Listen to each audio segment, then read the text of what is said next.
Welcome, everybody. Hear me? Okay.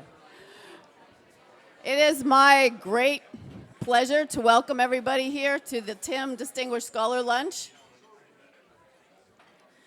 Continue eating, but please give us some attention over here. We're really excited today to have Dr. Kwaku Atuahene-Gima join us today. He is our 2025 recipient of the Tim Award. It's an award that has been established since 1996, and it's an award that we have given to a number of absolutely tremendous scholars throughout the years. We are lucky to have a few of them with us: Mary Tripsis, Raghu Garud, and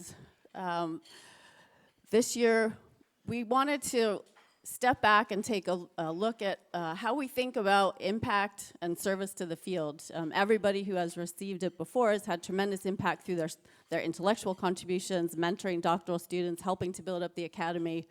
But we tend to look maybe close to our own institutions. So also in keeping with the Vision 2030 for Academy, trying to really extend our global outreach and think about how we can thoughtfully expand our notions of impact. And not a linear path, but this led us to Kwaku, who you are going to hear a lot about the kinds of impacts that he's had in parts of the world that we're less familiar with. The way this works is I have the pleasure of introducing the person who's going to introduce you to Kwaku. So many of you, maybe all of you, know Daniel Armanios. He's really the perfect person to introduce Kwaku because his research is multidisciplinary, it's multi-continental. He studies many different topics related to technology and innovation, as well as innovation around social systems. His work on the global south, infrastructure, institutions and innovation, justice, equity, diversity, inclusion. You're getting a sense. He is an exceptionally well-rounded scholar. And so I'm going to hand the mic over to Daniel. Thanks, sir.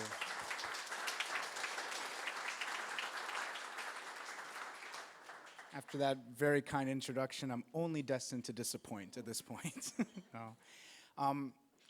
Professor Kwaku Atuahene-Gima is such a prodigious intellect. I had to write down the words to make sure. And he's also been, he doesn't know this, but he's been one of the first papers that was a personal inspiration in my work as well. So really appreciate that this award has been bestowed on you. Hello, thank you once again for coming to this very special occasion and one of Tim's flagship events, the 2025 Tim Distinguished Scholar Luncheon. For those of you who may not know me, as Sue mentioned, I'm Daniel Armanios. I'm the BT professor and chair of major program management here at the NiBS Business School. And I have the tremendous humbling honor to introduce this year's AOM Tim Distinguished Scholar Professor, Kwaku Atuahene-Gima.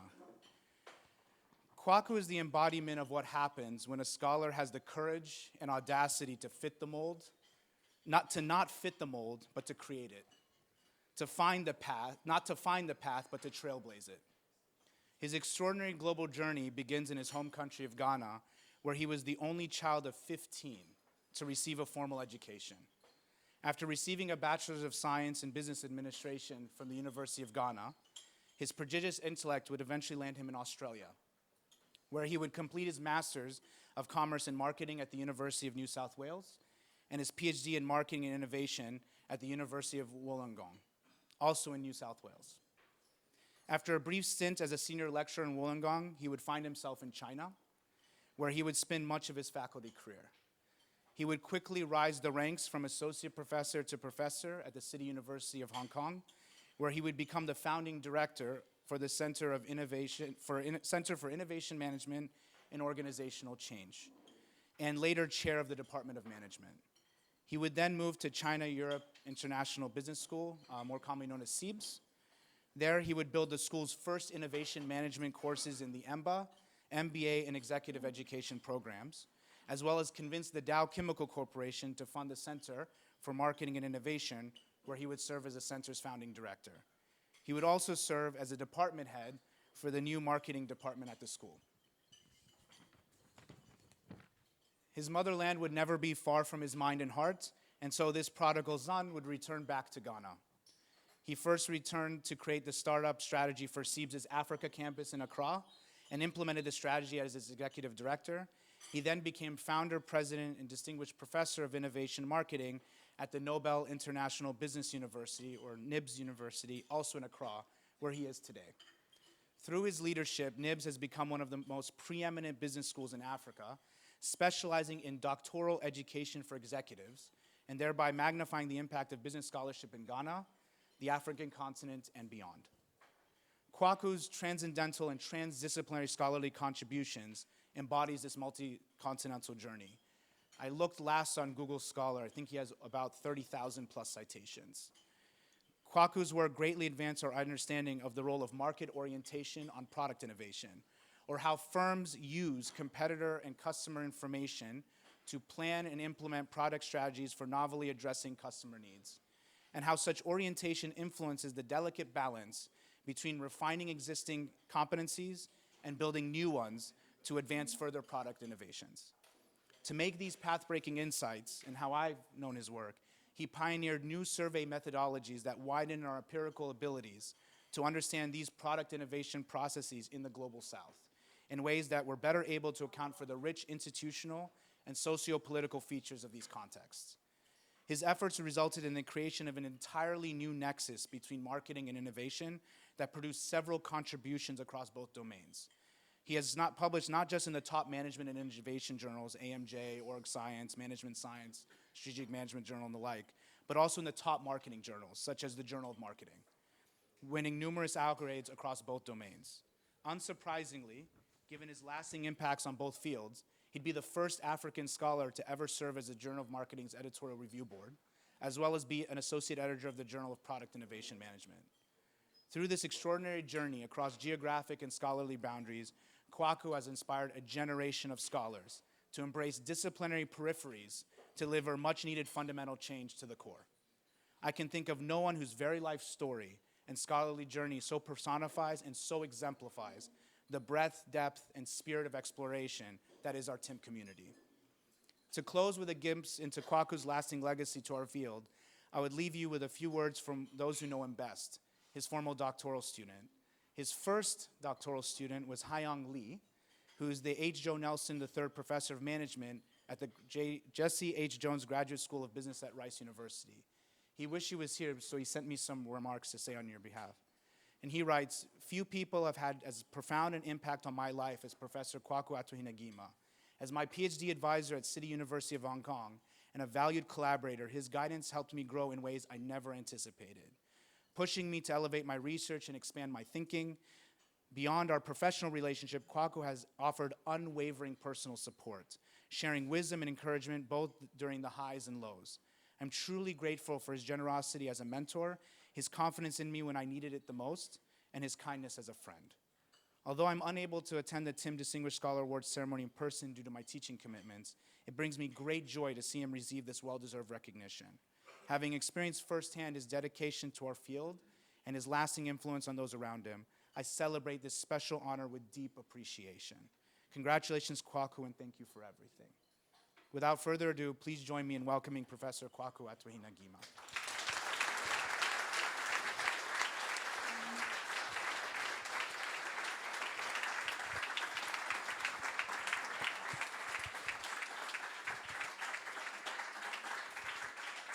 Thank you very much. Thank you very much for the reception. Join me in thanking Daniel for such nice, kind words that he's just expressed about me. Thank you. I'm a little bit kind of watery in my eye because this is something I never forgot. I never thought somebody would ask me and give me, to come here and give me this kind of recognition. This is just incredible. I'm going to tell you a story about myself. When you hear my story, you probably wonder, how did this guy get here? You may have to make your own decisions about whether it was luck, whether it was hard work, whether maybe somebody had it all planned, intelligent design, if you like. So join me in thank the TIM division for this recognition, particularly to Sue for helping me out when things were really, really down. I nearly missed this trip. It's just because you have two mics. If you can just use that Okay, one. this one. And then maybe get a bit closer. Yeah.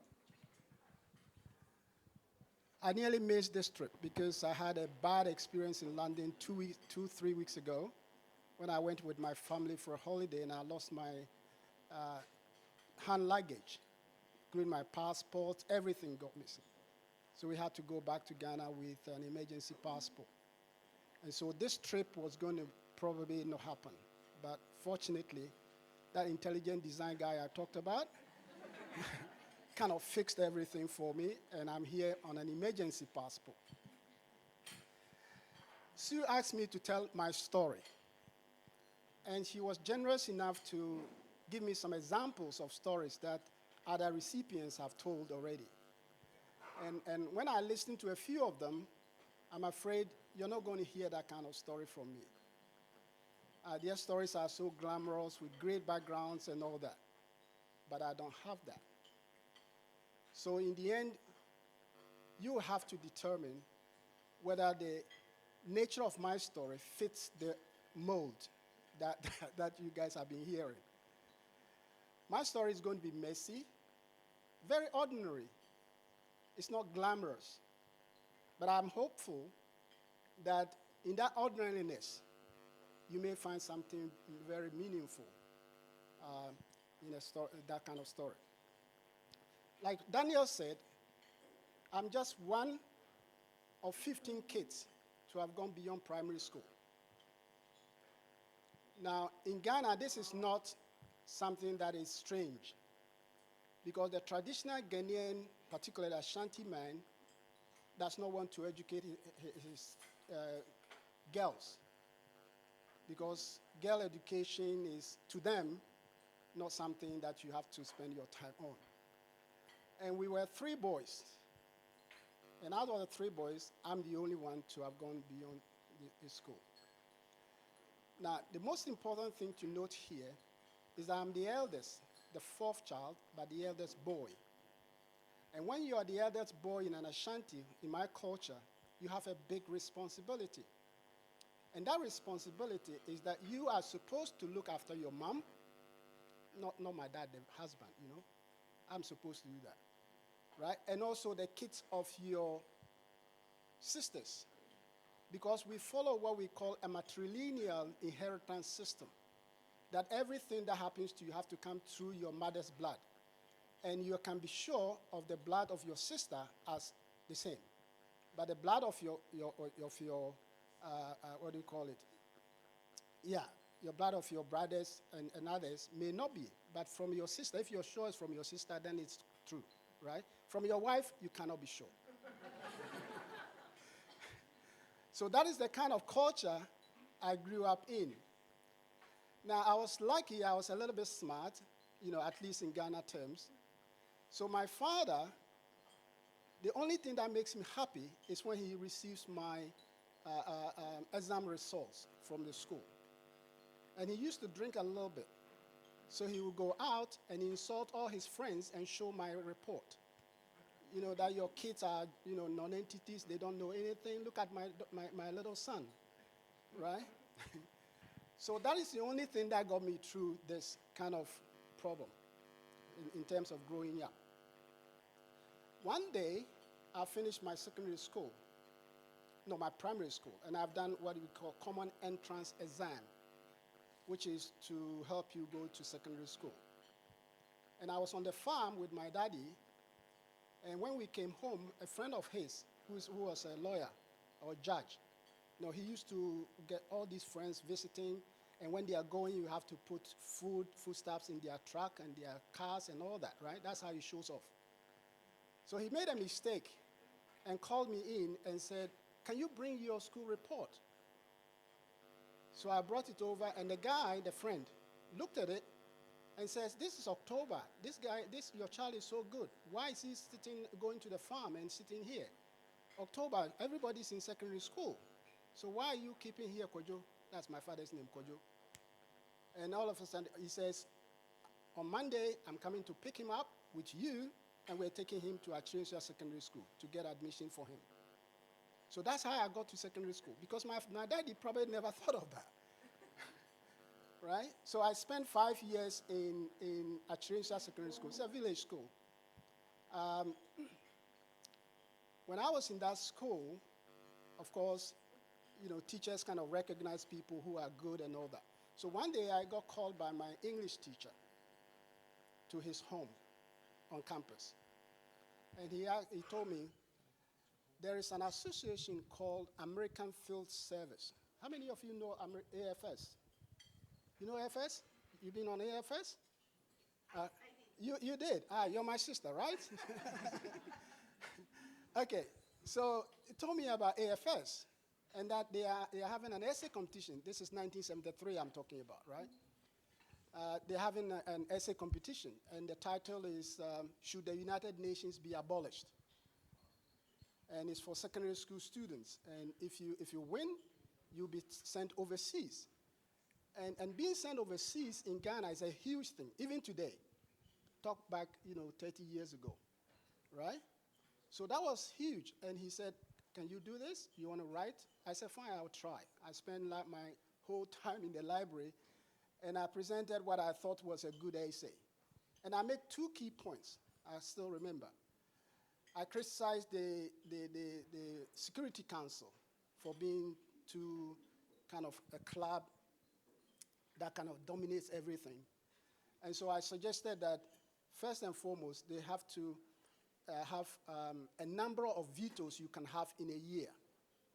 So if, like now they have in the tennis, you can challenge a few times, and that's the end of it. So if you have a veto, in 1 year, if we are, say, 2 vetoes and you exhaust it, you cannot veto anything more later on. So that was my first suggestion. My second suggestion was to set up a second chamber where majority of them can actually override a veto in the first chamber. So these were the 2 suggestions that I made. And when I went to the interview, of course, my essay was selected, and I had to go for an interview in front of a panel, and they were kind of fascinated about where these kind of thoughts came from. So to talk a long story short, I got a scholarship. And unfortunately, I couldn't go to the United States, because at that time, they set up this European and other countries as part of it. So they sent me to Belgium. I got to a village called Poperinge, where they have all these hops for beer. Anyone from Belgium? Very good. You know Poperinge? Yes. Very good. Okay. So they sent me to Poperinge, and I had 3 months of kind of crash Dutch language training for me to go to secondary school. And so I spent 1 year there, and it didn't go well in terms of education. It didn't go well because the language was kind of difficult. But in terms of personal development and being able to actually cope with problems and things like that, I think I grew tremendously. That was a very good experience for me. I had a family, Denise family, they had 7 kids, right? And I was living in the home with Catherine, who was my age, and 2 little boys, 2 children who were twins, 1 girl, 1 boy. So we were in the family, but the others were all over the place. So in 1 year's time, I had to go to Ghana, back to Ghana. Throughout my 1 year in Belgium, I never received even a single letter from my family, or telephone is out of the question, right? So I go back to Ghana, and I decided to go to A-levels, right, to do your A-levels. And I went to my secondary school and spoke to the head of department, the headmaster, and I said, I want to go back to secondary to do my A-levels at Infansipim School. Now, if you were Ghanaian and you heard Infansipim School, you probably shake on your seat, because Infansipim School is the first secondary school in Ghana, and it's the most prestigious. And so my headmaster told me, how are you going to go to Infansipim School? There's no way. I said, I want to go to Infansipim School. That's where I want to study. So I told my father, gave me a little bit of money, and I took the bus. and I went to Cape Coast. Asked people, where's Infantspeem School? They showed me. I got in there. And when I got there, I met I asked, where's the headmaster's office? They showed me. I went in there. And I met this secretary. And he asked me, what are you doing here? And I told my story. I'm from a Churches Grade School. I've been to Belgium, that. I want to go do my A-levels at Infantspeem. Have you applied? No. How can you come here and not apply and you think you can go to, and she was becoming a bit upset, right? Can you just walk in and say you want to be here and blah, blah, blah?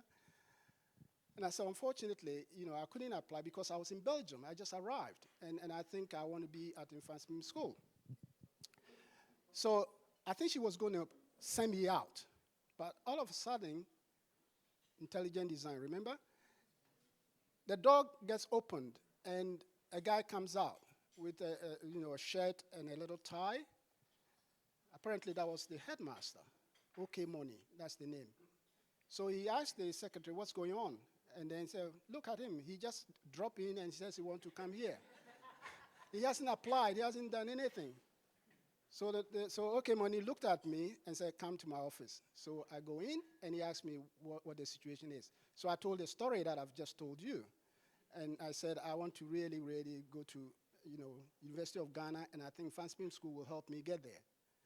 And that's, where's your results? I showed him my results, and then he walks me out and asked the secretary to give me an application to complete. And that day, he gave me admission. So I spent 2 years at Infantspeem, graduated, and went to University of Ghana, finished 3 years there with business administration, like Daniel mentioned. But after graduation, Ghana was really, really bad at that time, 1979, 1980. It was terrible. There were coup d'etat from Rawlings has happened, and the whole country was in a mess. To make money, you have to get a job. If you don't know anybody in Ghana at that time, there's no way you can get a job. So most of us, most people at that time, were emigrating to Nigeria, because at that time, the oil boom in Nigeria was really on. And if you're a foreigner in Nigeria, you could also save 50% of your salary every month, right? So I decided I want to go to Nigeria, not knowing a single soul there. So I go to a station, board a bus, and during the journey, of course, you talk to people, right? And one gentleman told me his story. He's living in Ilorin and all that. And again, I don't want to bore you. I joined him. And in 2 days' time, we were in Ilorin, Kwara State.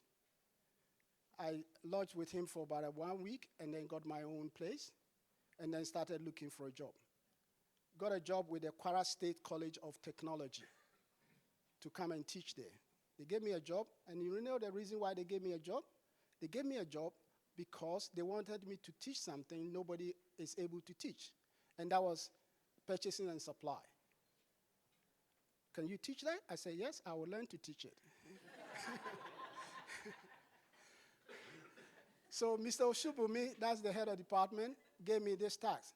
And when I decided to teach it, and this is a very insightful, for the young ones that are coming, OCB is very important. Yeah, you do something extra for the organization. Because this particular incident actually would, for want of a better word, shape my time in Australia, this thing that I'm talking about. So I decided to teach it, but I didn't stop there. I decided to do a correspondence course with the institute in UK, because the Institute of Purchasing and Supplies in the UK. So I did that. In 2 years, I got a certificate, right, and continued to teach it.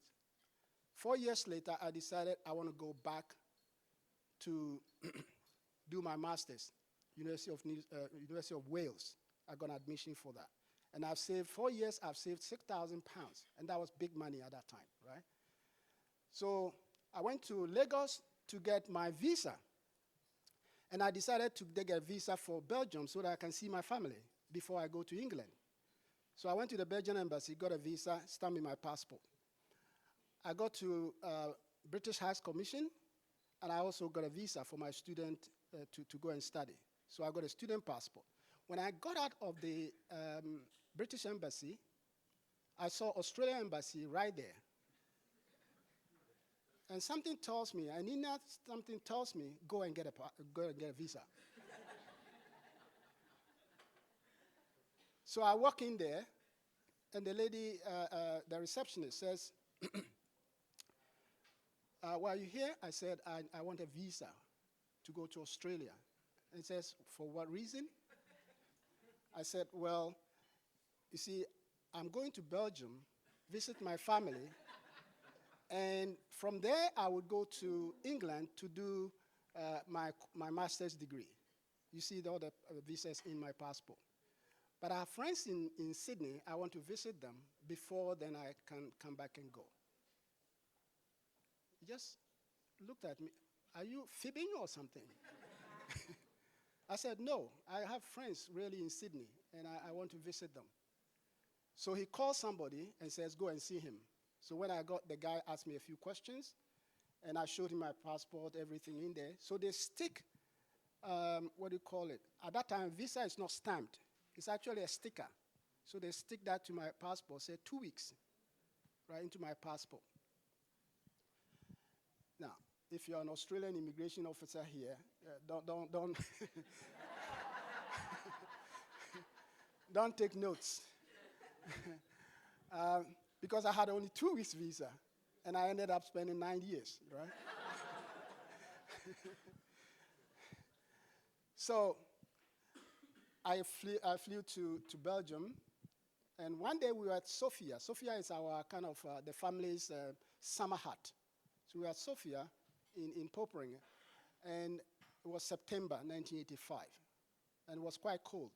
So I was complaining about the cold, and my Belgian sister Catherine tells me, you're going to Wales to study.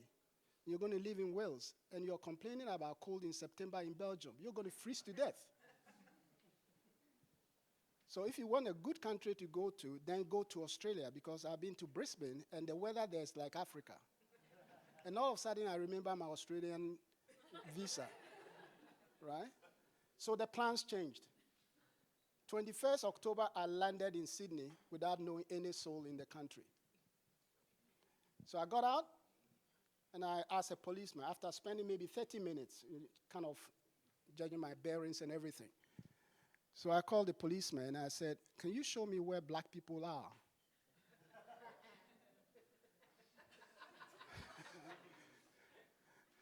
And that's why sometimes people, racism can be very good, you know, right? Because who else am I going to speak to?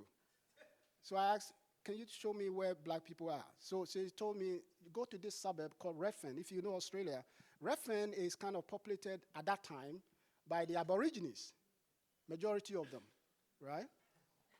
But that's not the black people I was talking about. So I ended up in Redfern, booked in the hotel, and one evening I asked one of the workers in the hotel, where can I find African people, you know? And he says, on Saturday night, go to Graphic Arts Club.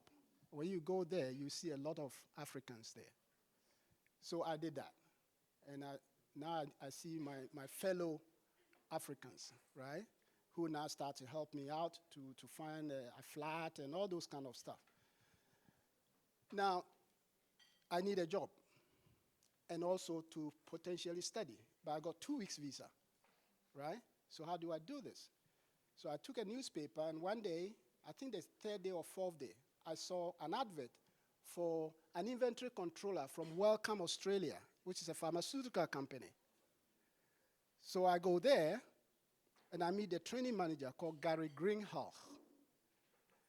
And I told him that, well, I want to apply for this job. What's your qualifications? So I take my University of Ghana degree. And he didn't look at it. Business administration from University of Ghana, for what? What else do you know? I said, well, the reason why I applied for this job is that I've done inventory, or what it calls purchasing and supply, and one subject I did there was inventory control and other things. So he picks up the Institute of Purchasing and Supply diploma, gave me a job right there. Right? And that's why I said this shaped everything. Because that job, 2 weeks, I think after two or 3 months, the company applied to get me residency in Australia because now I got a good job, so supposedly. Right? And during that period, I decided to do my master's degree. So I applied to University of New South Wales, where I met Professor Richard Layton, who is one of the top scholars in marketing in Australia at that time. He was the head of the School of Marketing at the University of New South Wales. Look over my record, gave me admission, finished my master's degree within 2 years while I was working full-time. He decided to give me a tutorship so that I can come and tutor, and do my PhD full-time. But the money at Wellcome was good enough, so I didn't want to go take, draw away 60,000 Australian dollars a year for a 30,000 Australian dollars a year job. I said, no, I won't do that. I want to do my PhD part-time. He says, no, you can't do it part-time. And then I heard University of Wollongong, so I drove 80 kilometers down, met Julian Lowe, who is the head of department for management.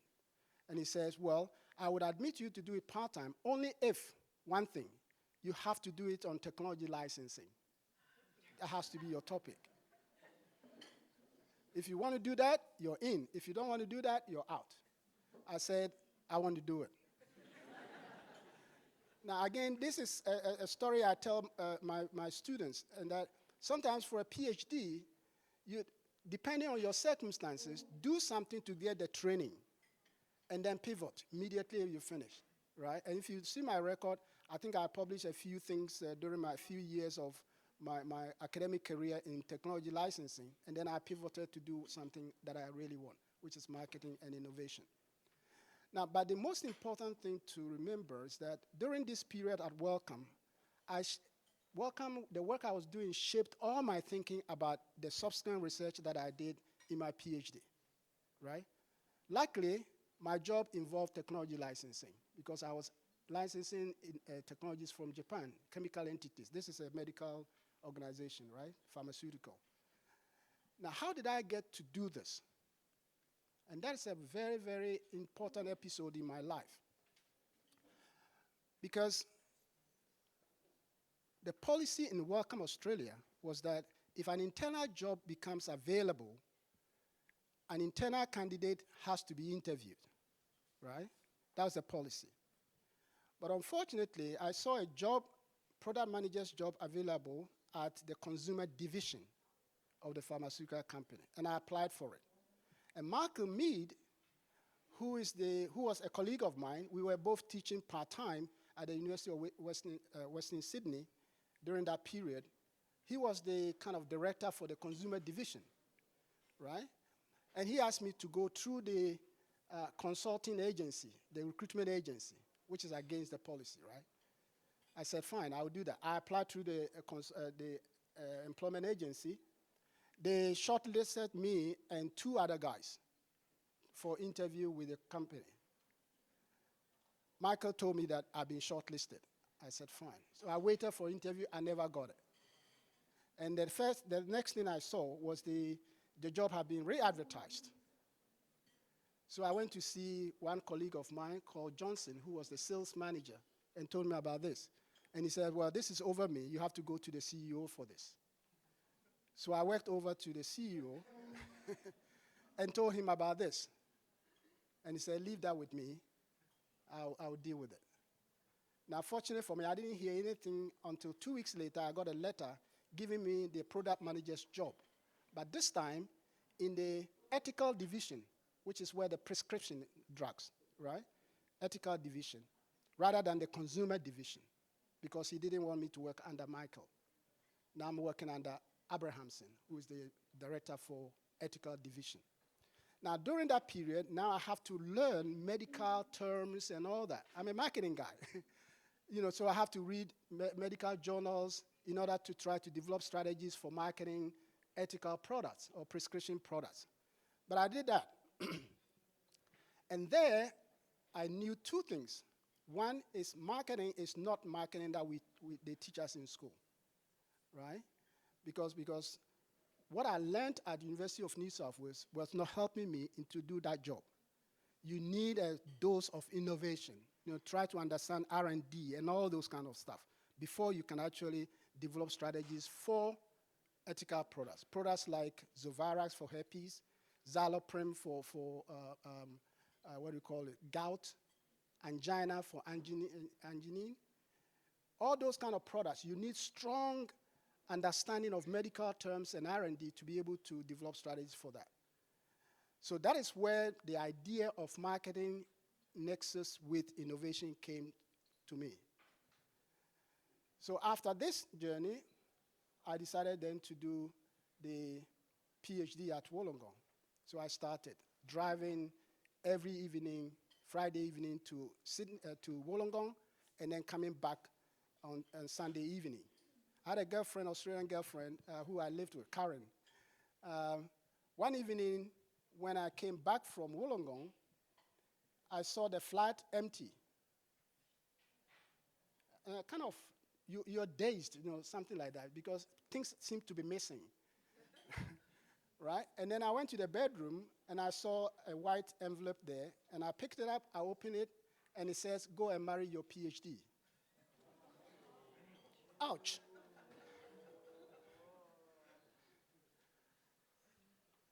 And I realized that, I've been just concentrating on work and PhD and all that and neglecting my personal life. And this lady has disappeared, right, up to today.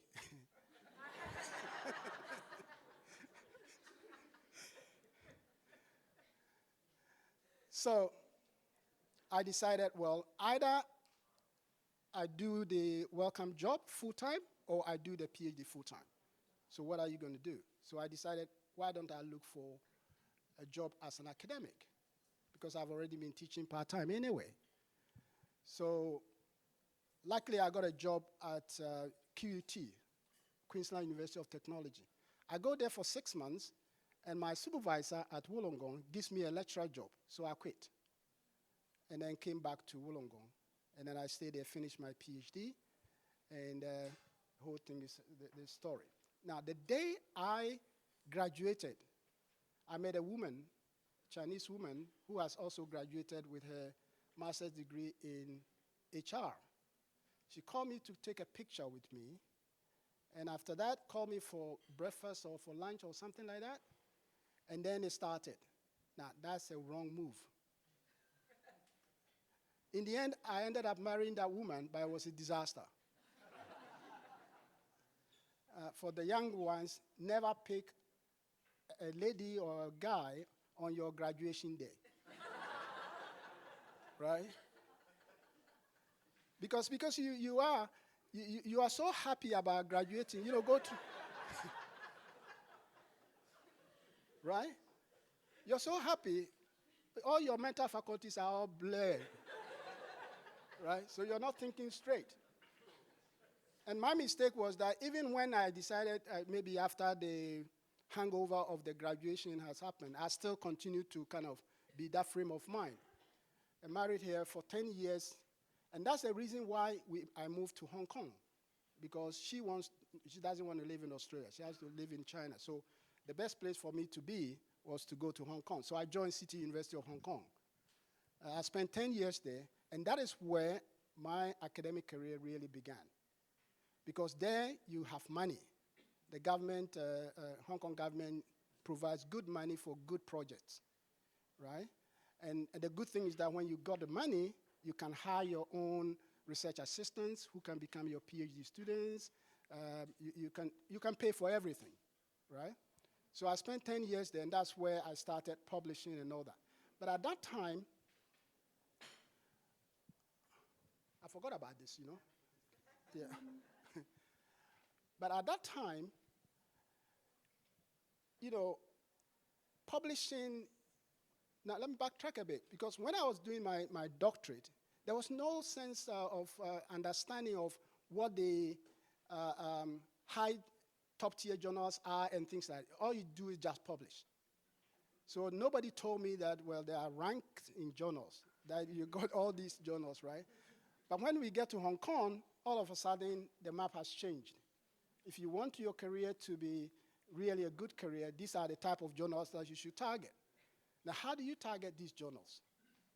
So we start. the first few rejections, about 8 rejections over 2 years, right? Terrible, terrible, terrible experience. And you wonder whether you're ever going to make it, right? So I started going to AOM like this. At that time, we were 1,000 or 2,000. Now you're 13,000. That's crazy. 13,000 people here, I understand, right? So you go and then you listen to the editors and what they tell you and advice they give you and all that. Yeah, we met Don Berg, who taught us how to really justify your theoretical contribution and things like that, right? So we started adopting all these things. And the most important problem was the issue of data, whether your data is good enough. And I've got some statements here that I want to show you, right? And this is actual reviewer comments.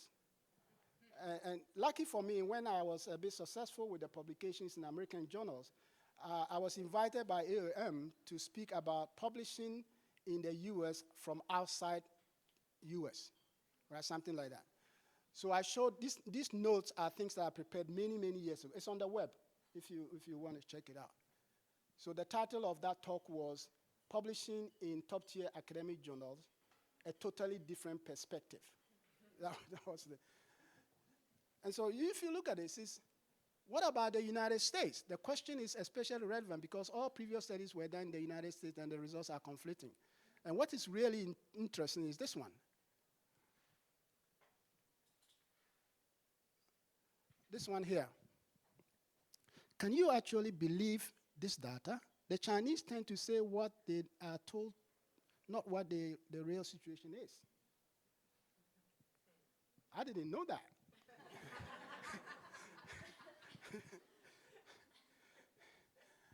So this led me and Ocean, Haiyan Lee, as a wife sitting there, to develop different ways of actually collecting survey data in China.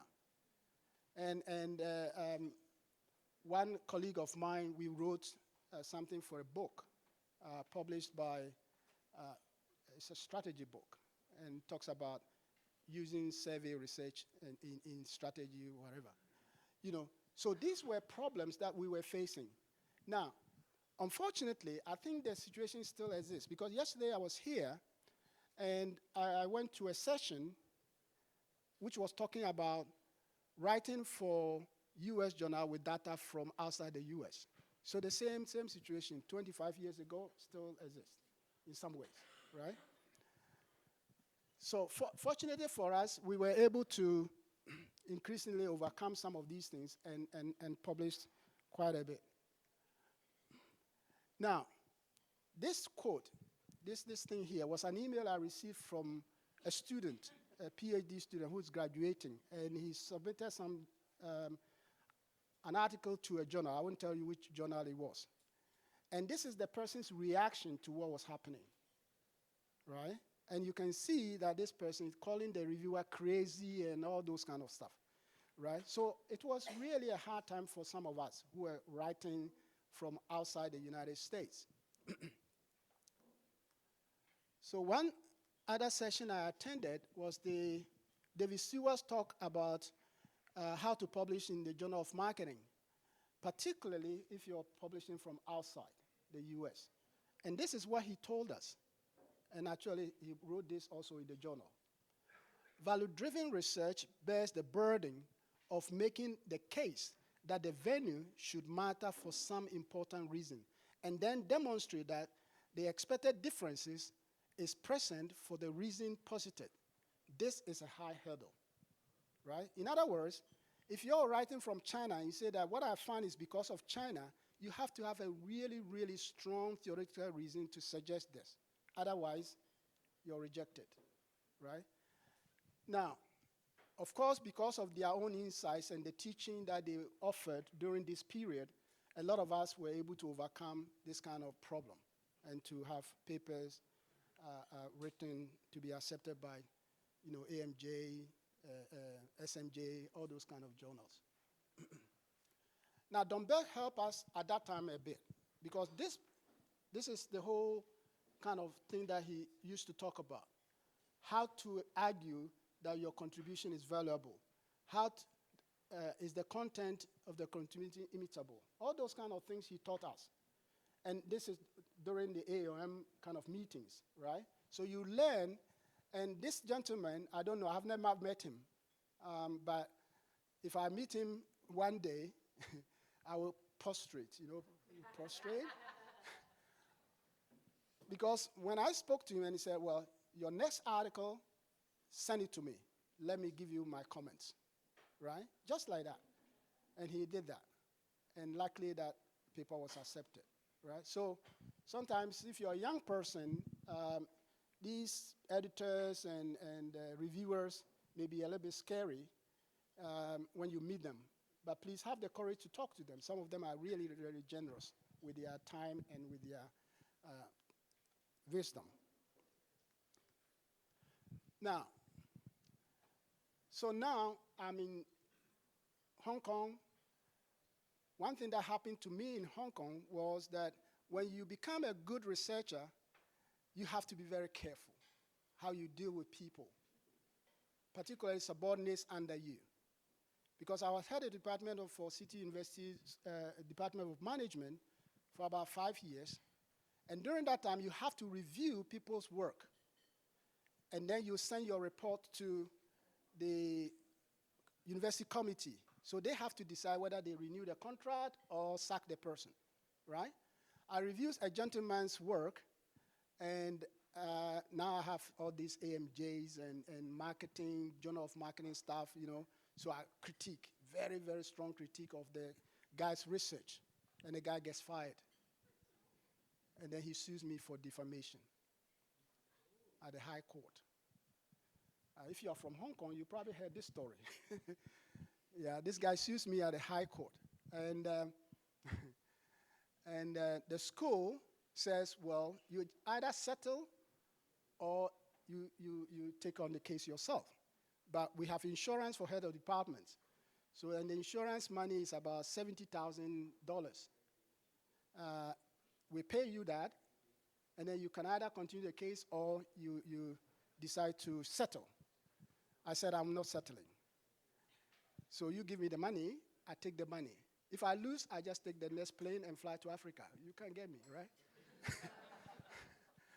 So they pay me the money, and because Hong Kong is very expensive when you get a barrister to go to court. The court case is 13 days in court, right? So barristers cost about 60,000 a day or something. I said, forget it.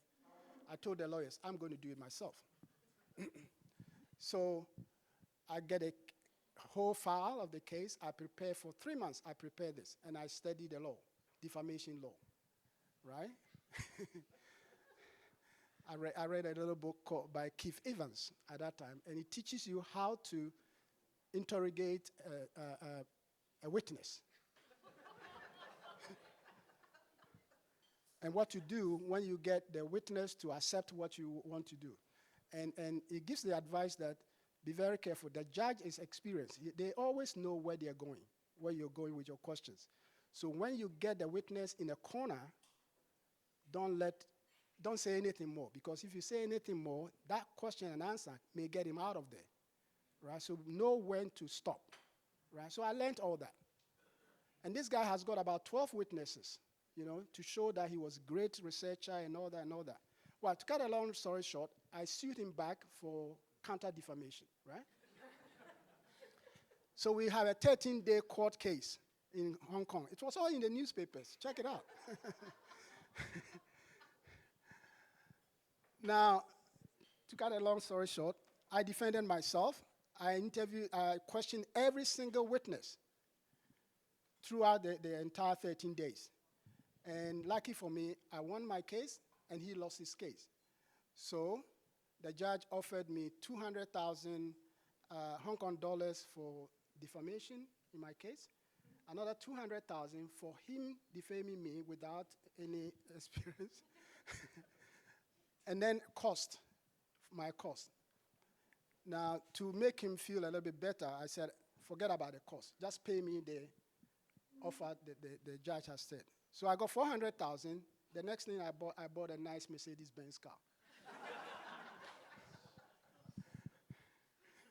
If you are from City University of Hong Kong, you ask them about my red Mercedes.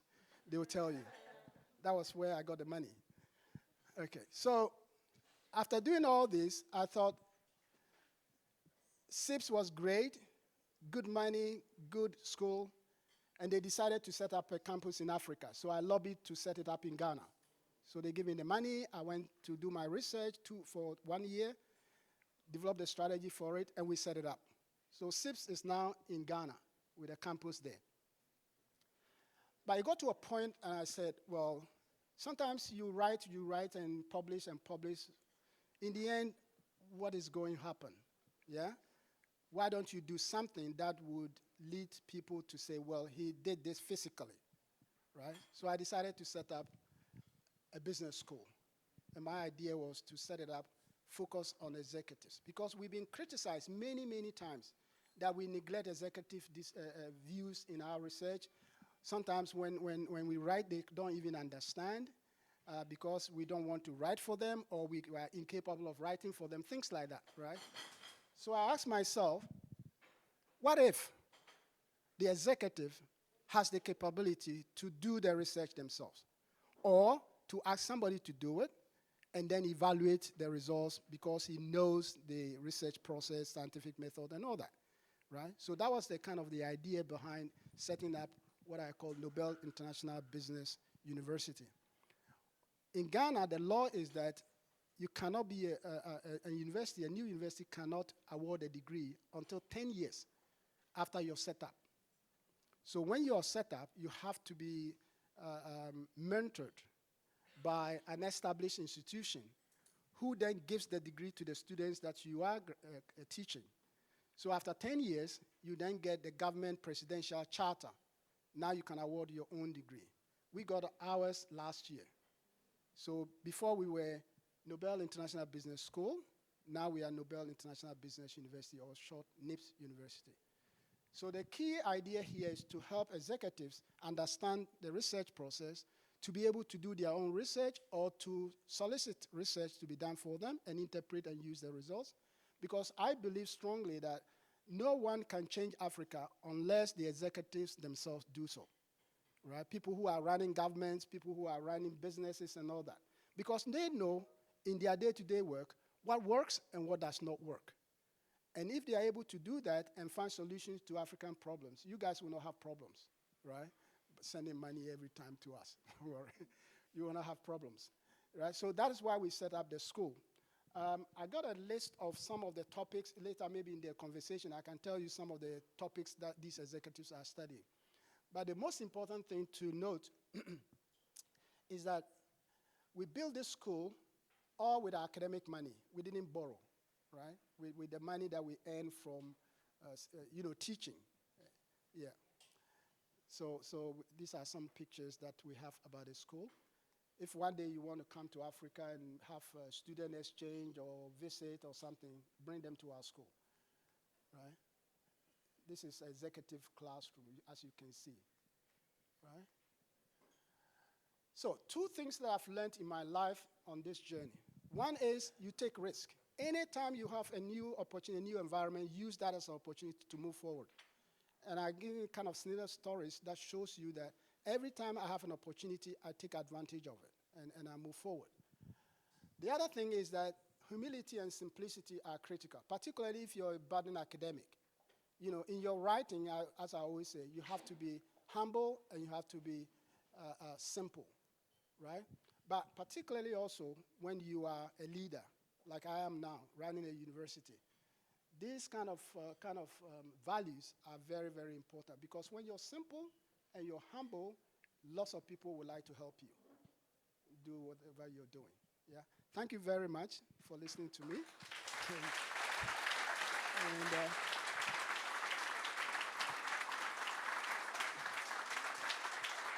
the timing all right? Thank you, Kwaku.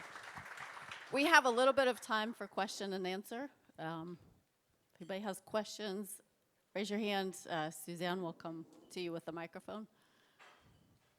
And I have to say, Kwaku, your story doesn't sound like you were the opportunity taker. You did a lot of creating opportunities.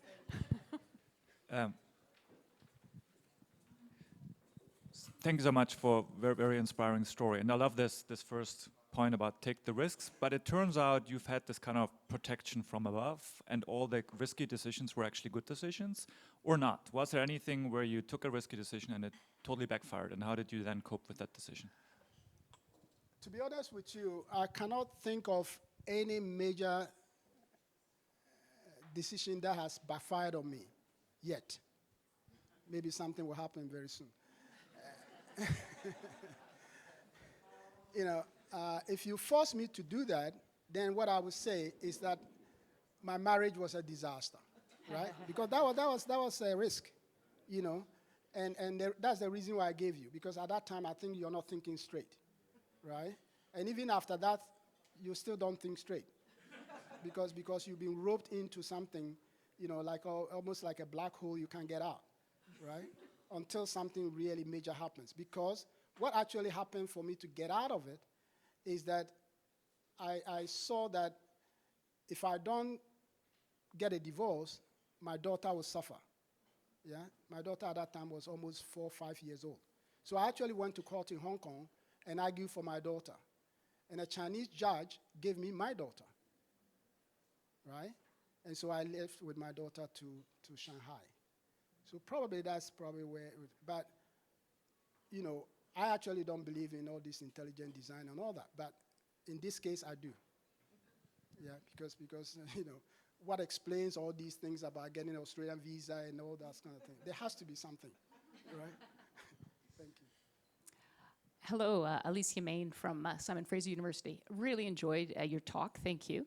I haven't had the opportunity to read your research up until now. I will now, but I'm curious if you could tell us, one, what you think is the most impactful work that you've done at the intersection of marketing and innovation, and secondly, if any of that was inspired by your time at Wellcome. Absolutely. Now, you know, when we write and you see citations and all that, you don't really know what people think about your work. Whether the citations are negative or positive, you never know, right? You know, until something like this happens. And then you say, oh, well, somebody was actually listening, right? Now, if you force me, what I would say is that one of the interesting work that I think I've done is the work published in the Journal of Marketing in 2005 that talks about the resolving the capability rigidity paradox. Now, in that study, I wanted to argue that marketing actually is a solution to the problems organizations have in terms of balancing exploitation and exploration, right? And because marketing, the market orientation has two major angles, right? The content is the customer and the competitor knowledge and all that. But in actual fact, me and Slater, we developed the idea of being responsive and proactive market orientation. And if you look at that, it corresponds to exploitation and exploration. So if an organization looks at these two angles, then all of a sudden the organization becomes an opportunity-seeking organization rather than a threat-rigid organization. And when you tie in with that, all of a sudden you're resolving the capability rigidity paradox. Yeah, so that's the idea. And that's the most cited paper from my work. And so possibly that is, you know, that's the one with the biggest impact, probably. Thank you. And then the Wellcome, the time at Wellcome. The time at Wellcome, exactly. Because you see, at Wellcome, one of the things that, I don't know whether all companies do have this library. Wellcome had this huge library, almost like an academic library. So you have AMJ, you have Journal of Marketing and all that, right? They are all there for you to read, right? So at that time I was reading about, because I knew I was going to do a doctorate. And in my work, what the things that we have to do is that we have to look at selling our current products and bringing in new products, right? Which never is it. For example, I was the first product manager for Rectovil. You know Rectovil? AZT, the drug for AIDS, right? And these are new things that are coming in. So in actual fact, the organization has an exploitative part, and they got this exploratory part, right? So as time goes on, and one thing that you also need to know is that during this period, we introduced a product we call Zovirax for herpes. And I developed a strategy for selling Zovarax. And when we found out that the salespeople were not actually selling the product, right? Because you can get the details from IMS, which is the International Medical Statistics. They have the data to show you whether your product is selling or not selling. And Abrahamson told me, have you gone to detailing with them? Have you traveled with them to see the doctor? I said, no. He said, you better do that, see what happens. And what happens is that when they get there, they will talk about the exploited products, the current products all the time. And the last 5 minutes, which the doctor has, they start talking about Zovarax, and they don't have time. Right? So that also led me to develop the idea of Salesforce adoption of new products and how that affects their response, their behavior, and their performance. So all these things came from work. Yeah. Further questions? Somebody here? I think I can speak loudly. Oh, okay. Kwaku, can you give us like a big picture short overview of business schools in Africa? I'm familiar with Strathmore, Lagos, and MDE, right? Now, you know, obviously your institution as well. Huge opportunities, maybe challenges. I would love to hear your thoughts. Okay. Now, as you probably imagine, there are a lot of business schools in Ghana, in Africa, right? Some of them established for a long, long time.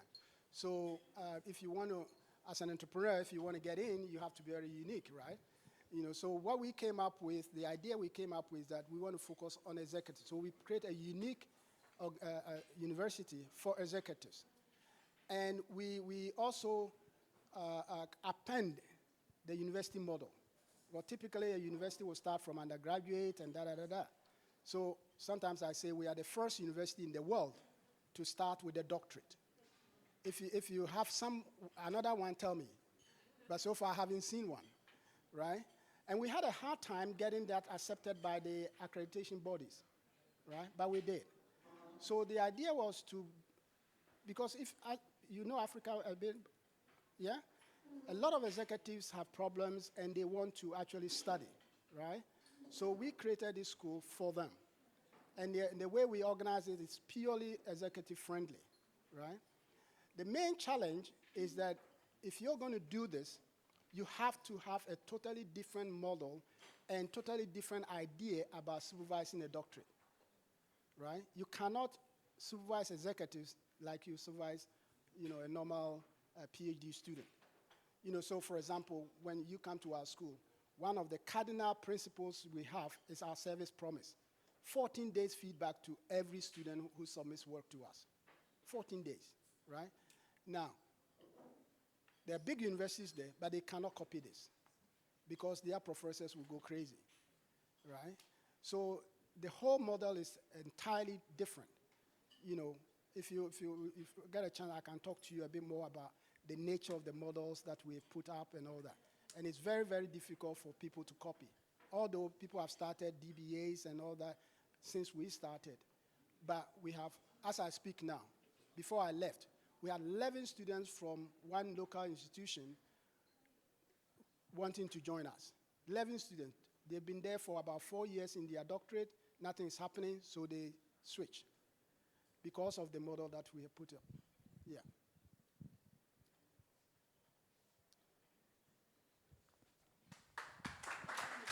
Thank you. Thank you.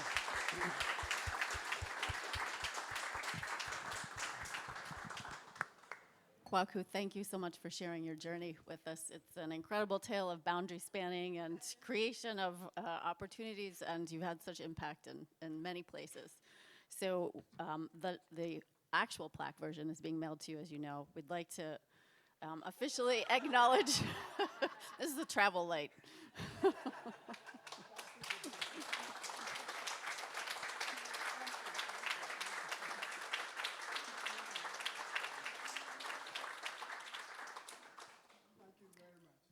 And thank you also goes to the Warwick Business School for supporting, sponsoring the Distinguished Scholar Award this year. Thank you all. Enjoy the rest of your academy.